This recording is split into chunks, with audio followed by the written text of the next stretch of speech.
Old age is a time to rest.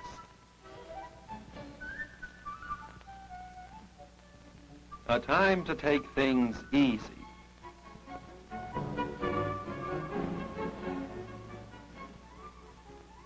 Sit in the sun, watch your grandchildren grow, and maybe play a bit. At 65, a man doesn't ask for much. Only the small joys in life. Only the things he's earned.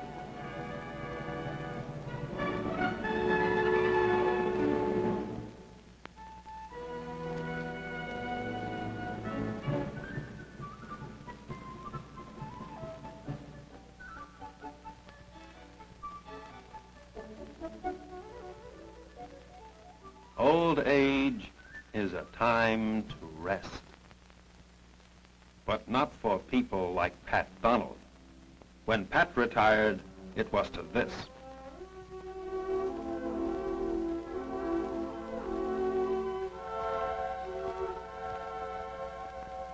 Why? It's all a matter of arithmetic. A few months before he put his tools away, Pat Donald sat down to do some hard figuring. What did it cost to live?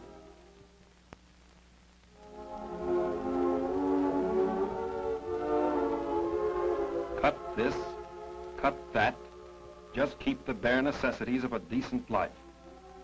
It still would cost him $120 a month.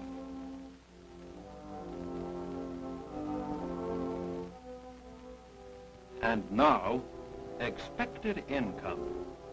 Add up the years, average out the monthly wage, check the Social Security table, and the total? $31 a month. Pat could see the choice he would face when he retired. He could starve or get a job. Any kind at all. Work or starve. And this is the choice that faces millions of retired workers today.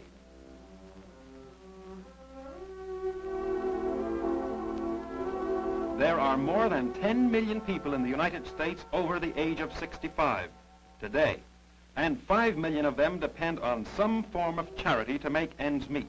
1 out of every 2. This is besides any Social Security they may get. The UE finds this situation every day in the towns where it's organized. Social Security just isn't enough. How are you going to live on monthly payments of $18? $29, $19, $11. The reports come in from all over. Bridgeport, Connecticut, Bloomfield, New Jersey, Lynn, Massachusetts, Dayton, Ohio, and in Schenectady, New York, the poorhouse.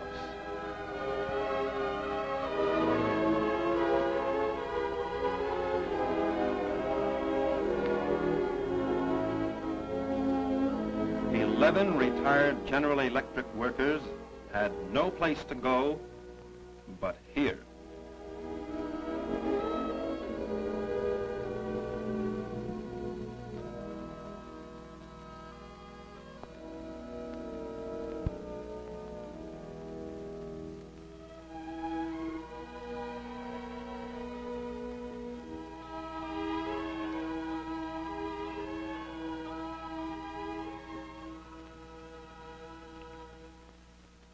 Why can't they give us enough pension to live? Just live. The Social Security Act went into effect on January 1st, 1937, to provide for the general welfare by establishing a system of federal old age benefits. Let's see how it works. According to the Act, 65 is the beginning of old age. It's also the minimum age for receiving old age benefits. But the Social Security Act does not automatically entitle everyone who reaches 65 to a pension. There are ifs and buts to it. To begin with, before you are eligible for old age benefits, you must have worked as a wage earner. Well, that eliminates some of us. Next, only your employment after 1936 is counted. Well, That eliminates those who haven't worked since 1936, principally the old and the sick. And then if you were a wage earner and did work after 1936, you still wouldn't get any benefits if your job wasn't in an industry covered by the Act. You were not covered and therefore not eligible for benefits if you worked as a farmer, a farm wage earner, a domestic worker, an employee of a non-profit organization like a hospital or church, if you were self-employed, or were one of the 1 million federal civilian employees who are not included in civil service retirement. At the end of 1948, over 20 million workers in America were still not covered by the Social Security Act. And of the more than 10 million people in the United States today who are over the age of 65, 80% are not eligible for Social Security benefits.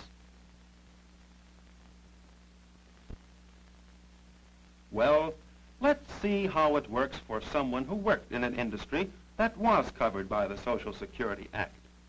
Here's Joe Brown. Each month that Joe worked from 1937 on, his pay was taxed 1% and went into the Social Security Fund. Also, each month that Joe worked, his employer was taxed the same amount. This went on for 10 years.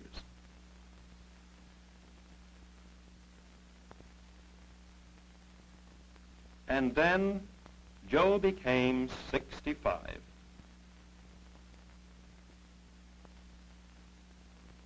Retirement and time to collect benefits. His pension is determined by his average wage and the length of time he worked. From 1937 to 1947, Joe's average wage was $100 a month. So Joe got from Social Security $27.50 a month. Oh yes, if Joe had a wife over 65 or children under 18, he'd get a few dollars extra.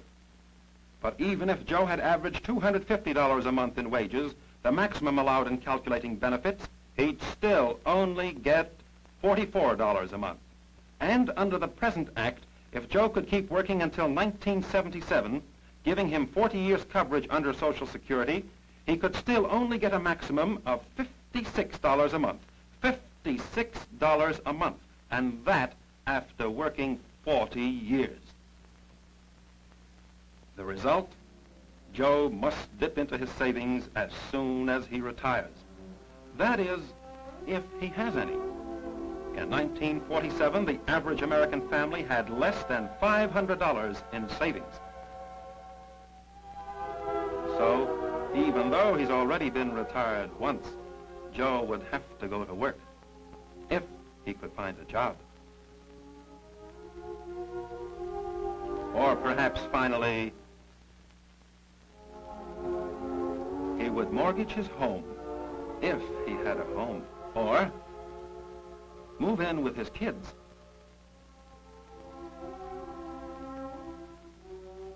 If there was room, or else. It makes no difference if you work 20, 30, 40 years helping to build an industry, build the nation. Well, what about industry? What about pensions from industry? GE paints a pretty picture.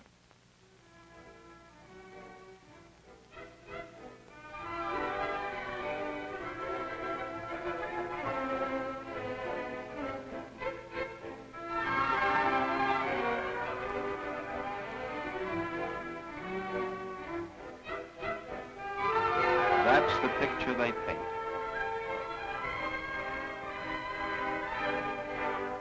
But the pension of the average GE worker after 30 years' service amounts to only $33.50 a month.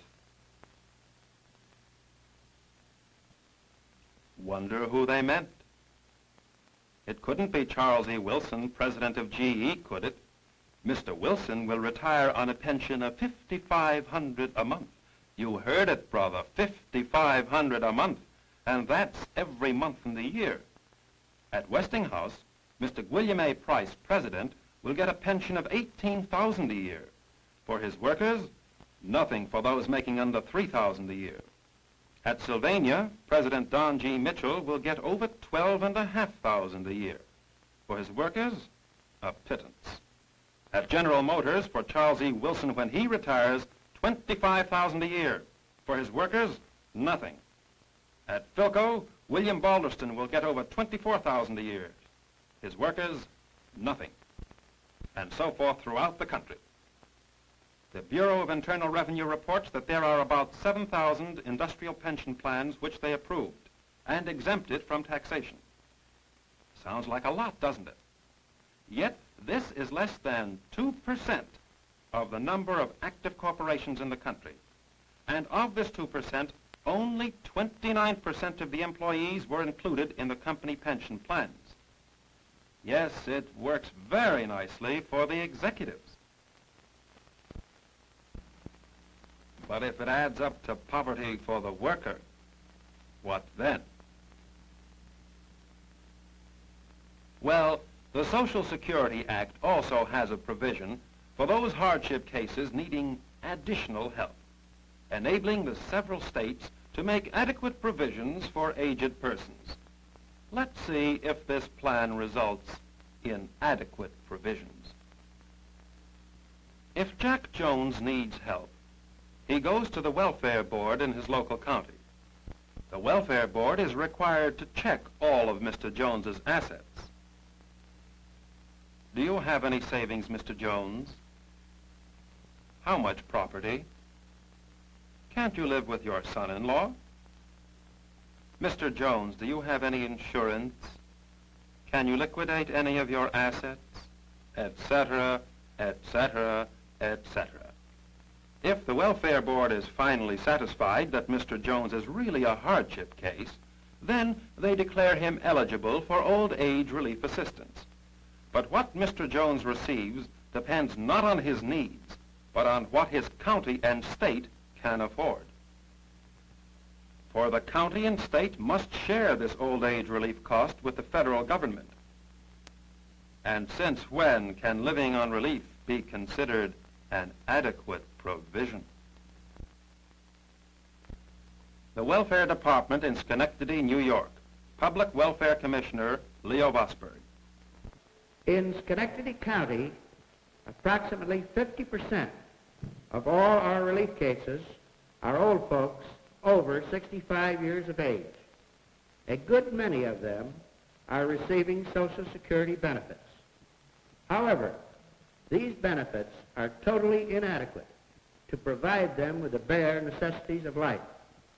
The average payment received by these individuals, according to our records, is $17.80 per month. As I see this problem, the constant increase in the number of old folks forced to apply for relief will become more aggravated unless the Social Security grants are both increased and extended to cover those not now covered by the Social Security Act.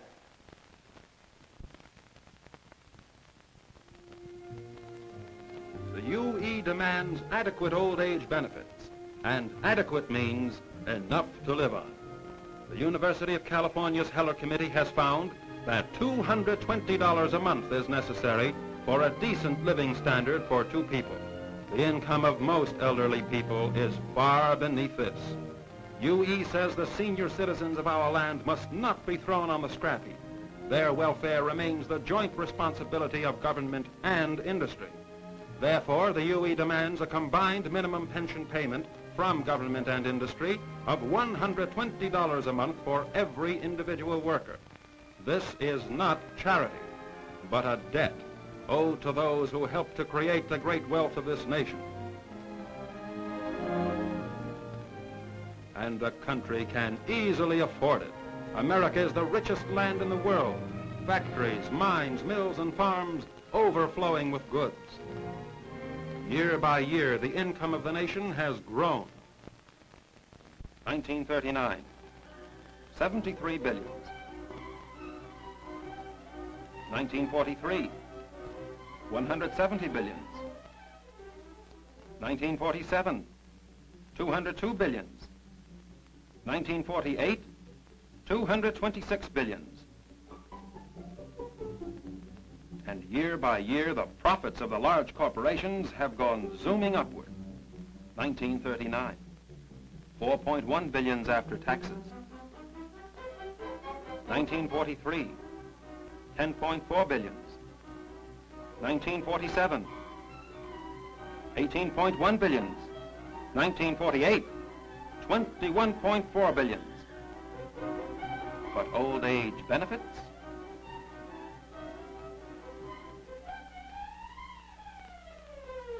Going nowhere.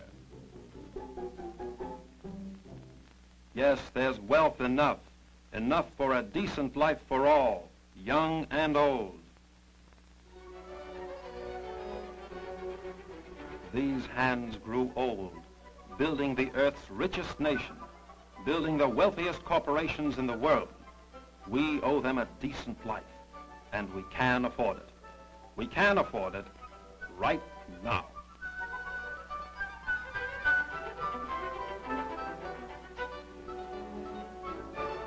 In November 1948, the Social Security Board already had collected $10 billion in its fund.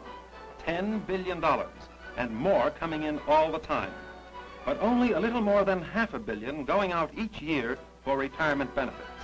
It's time Congress lived up to its responsibilities and passed adequate legislation for old age insurance benefits. The money's there, and the UE says it's time it was spent for people, not for hot arms and not for a Cold War. We believe that security begins at home, and we fight for security after the job as well as on the job.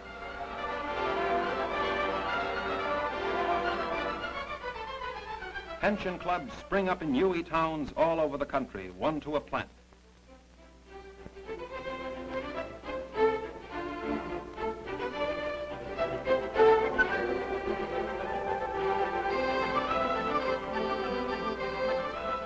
A man doesn't forget the lessons he learned on the job. By yourself, you're licked. United, you're strong.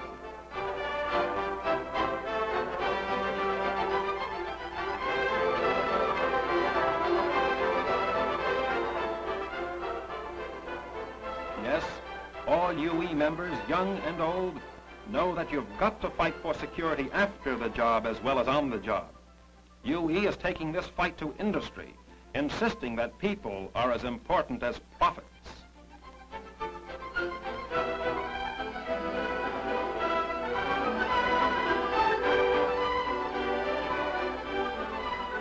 Going to state legislatures and to Congress, asking government officials to listen to the facts, laying the situation before the lawmakers, telling them, we want action, now.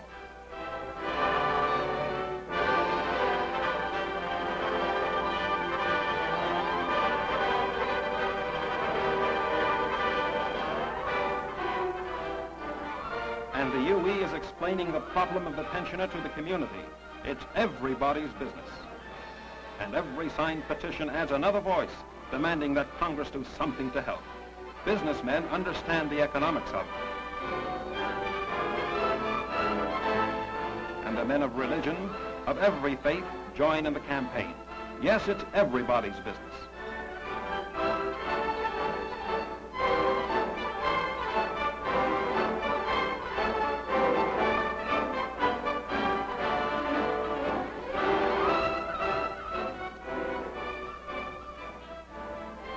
Telling the country about UE's national program for better wages and pensions. Telling the people this is every American's fight. Yes, security starts with the people. Security starts with Pat Donald and the hundreds of thousands of workers who made America's wealth.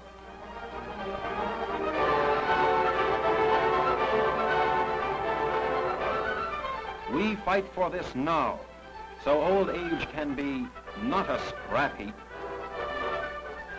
but really a time to rest, a time of security, a time of peace.